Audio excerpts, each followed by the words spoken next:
বললাম। এবার হচ্ছে গুনাহে জারিয়া।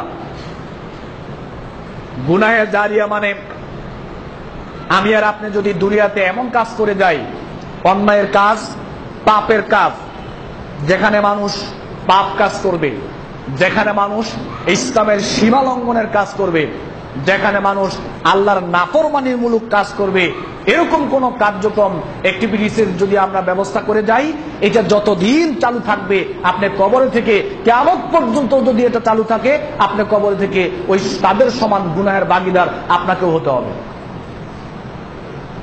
যেমন আপনি একটা কবর তৈরি করে গেলেন, আপনি বললেন যে আমি মারা যাওয়ার পরে মসজিদের ডান পাশে আমাকে কবর দিবা, আর আপনার টার্গেট হলো মানুষ আপনার কবরকে সম্মান করবে, কবরকে পূজা করবে, কবরকে দেখলেই কবরকে আদর করবে, এরকম চিন্তা ভাবনা আপনার ছিল। এই চিন্তা ভাবনা করে আপনি কবরকে এভাবে করে গেলেন, অর্ডার দিলেন, সন্তানরা এটা করলো।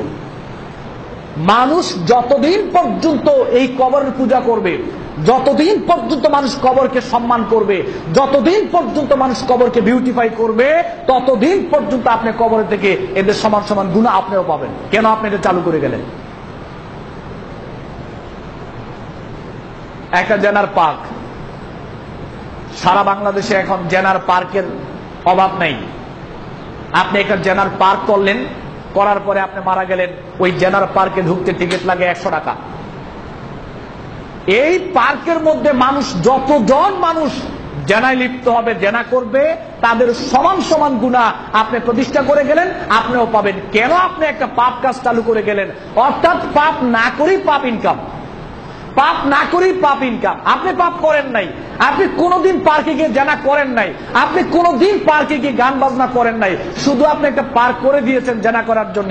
পাপ না করেও পাপ ইনকাম, অর্থাৎ সেখানে যা পাপ হবে তার সমান সমান আপনিও পাবেন। কেন আপনি প্রতিষ্ঠা করলেন? করলেন কেন? আপনাকে পার্ক প্রতিষ্ঠা করতে হবে কেন? এই পার্কের, ওই পার্কের মধ্যে কত জানা হয়, জেনার নিয়তে আপনি পার্ক করলেন, আর ওই পার্কের টাকা দিয়ে আপনি মসজিদ করলেন, মসজিদে দান করলেন, লাভ হবে কি? লাভ হবে? ওই হারাম উপার্জন দিয়ে ছেলে সন্তানকে খাওয়াচ্ছেন, জেনা করছে ছেলে মেয়ে, আর সেখানে টাকা দিয়ে আপনি বিল্ডিং করছেন, বাড়ি করছেন, লাভ হবে কি? উপার্জন তো হারাম। যতদিন গুনাহ হবে তার সমান গুনাহ আপনিও পাবেন। একটা সুদের ব্যাংক চালু করে গেলেন আপনি, আপনি মারা যাওয়ার পরে যতদিন এই ব্যাংকের মধ্যে সুদ চলবে ততদিন আপনি গুনাহগার হবেন, তাদের সমান গুনাহ আপনিও পাবেন। যেখানে শিরক হয়, শিরকের আড্ডাখানা যদি আপনি চালু করে দিয়ে যান, যতদিন মানুষ শিরক করবে ততদিন আপনি তার সমান গুনাহ পাবেন, কমতি নেই, পাবেনই। এর নাম হচ্ছে গুনাহে জারিয়া। এজন্য সারা পৃথিবীতে আমি বিশেষ করে মুসলিমদেরকে লক্ষ্য করে বলতে চাই, আপনার পিতামাতা পৃথিবী ছেড়ে চলে গেছে, যদি এরকম কোন কাজ আপনার পিতামাতা করে যায় যেখানে গুনাহ চলে, তাহলে অতি সত্বর সন্তান হিসেবে আপনার দায়িত্ব হলো ওই গুনার কাজটাকে বন্ধ করে দেওয়া। যদি আপনি বন্ধ না করেন তাহলে কিন্তু এখানে যা পাপ হবে তার শেয়ার কিন্তু পিতামাতাও পাবে, যদি পিতামাতা পাপ কাজ প্রতিষ্ঠা করার জন্য কাজটা করে গিয়ে থাকেন। আর করেছে ভালো নিয়তে, কিন্তু পরবর্তী জেনারেশন এখানে পাপ করছে, এর জন্য পিতামাতা গুনাহগার হবে না। গুনাহে জারি হলো আপনি এমন পাপ কাজ চালু করে যাবেন যেখানে মানুষ পাপ কাজ করবে। আবাসিক হোটেল করার দরকার কি ছিল আপনার? আপনি অন্য ব্যবসা করতে পারতেন। আপনার টেন্ডেন্সি হলো আবাসিক হোটেল আমি করলাম, এখানে মানুষ এসে জেনা করবে। আপনার টেন্ডেন্সি এরকম হলো কেন? আপনি অন্য কিছু করতে পারতেন। এখানে তারা যা জেনা করবে তার সমান গুনাহ আপনিও পাবেন। মান দা ইলা হুদা কানা লাহু মিনাল আজরি মিসলু উজুরি মান তাবিউ লা ইয়ানকুসু যালিক মিন উজুরিহিম শাইআ। বুখারী শরীফে আছে, আল্লাহ নবী বলেন, কেউ যদি কাউকে কোনো ভালো কাজের পথ দেখায়, কেউ যদি কাউকে কোনো ভালো কাজের দিকে আহ্বান করে, কেউ যদি কাউকে কোনো ভালো কাজের ব্যবস্থা করে দেয়, কেউ যদি কাউকে কোনো ভালো কাজের দিকে আহ্বান করে, কেউ যদি কাউকে কোনো ভালো কাজের ব্যবস্থা করে দেয়, তাহলে যতদিন মানুষ এই ভালো কাজ করবে তারা ভালো কাজ করে যেই সওয়াব পাবে, আর যে ব্যবস্থা করে দিয়েছে আল্লাহ দুজনকে সমান সওয়াব দিয়ে দিবেন।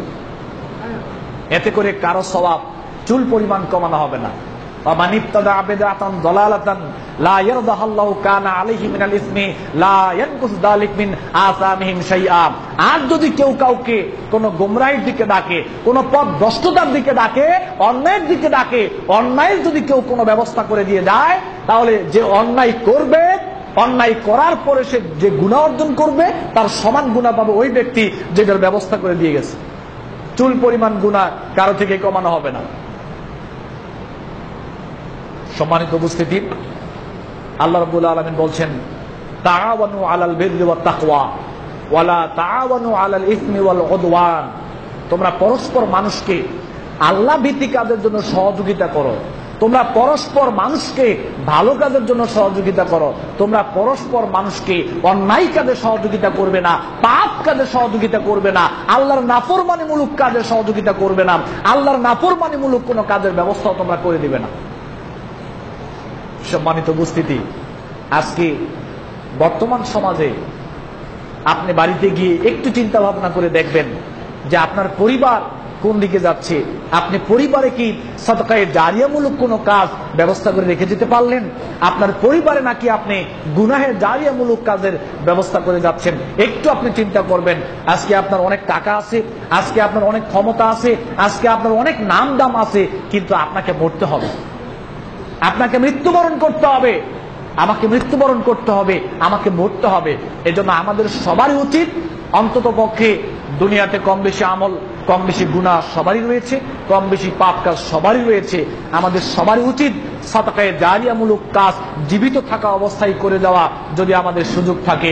গুনাহের জারিয়ামূলক কাজ জীবিত থাকা অবস্থায় যদি থাকে, এগুলো বন্ধ করে দেওয়া উচিত এবং গুনাহের জারিয়ামূলক কাজ থেকে আমাদের সবাইকে দূরে থাকা উচিত। আল্লাহ রাব্বুল আলামিন আমাদের সবাইকে তৌফিক দান করুন, বলেন আমিন।